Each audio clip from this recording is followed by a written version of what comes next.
Wala nang magawa po. Eto na mga classmate. Nalingat lang ako. Pinagalo na lang sa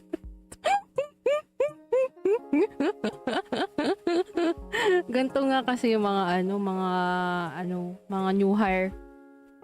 So, bale, hindi tayo pwede mag-work from home.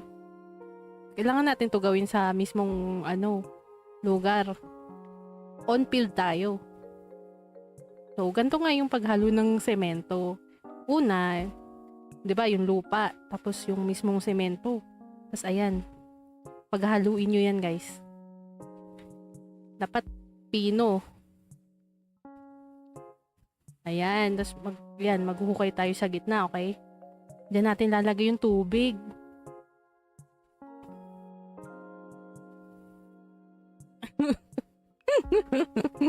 Ayan. Tamang tubig lang. Ayan.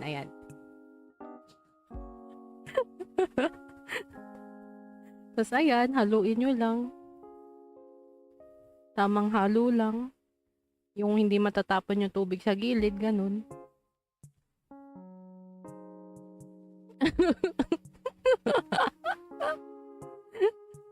Wala na po.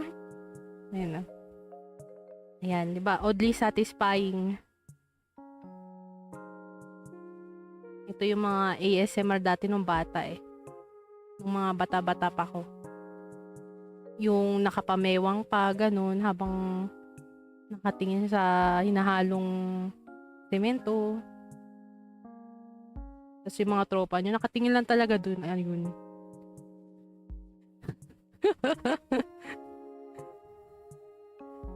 Diba? Oddly satisfying. Tapos after niya magra-rugby.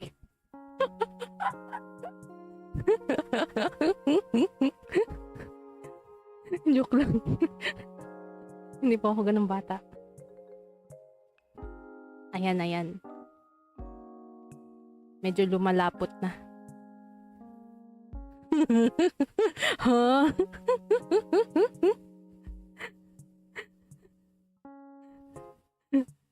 Ayan na.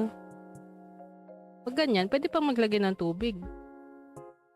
Very konti. Haba pala na nagawa namin video.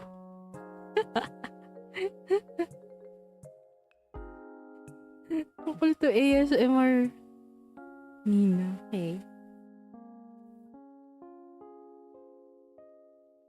Ayan na, por.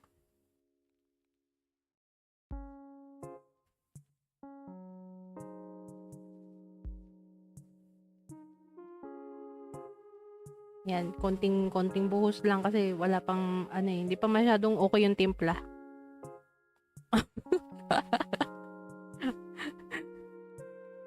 Ganyan gagawin nyo sa magiging future sa nyo. Kapag pinaghalo kayo ni Foreman, ganyan dapat. Delikado na, baka gumuho yung building. Yari tayo, di tayo makabali.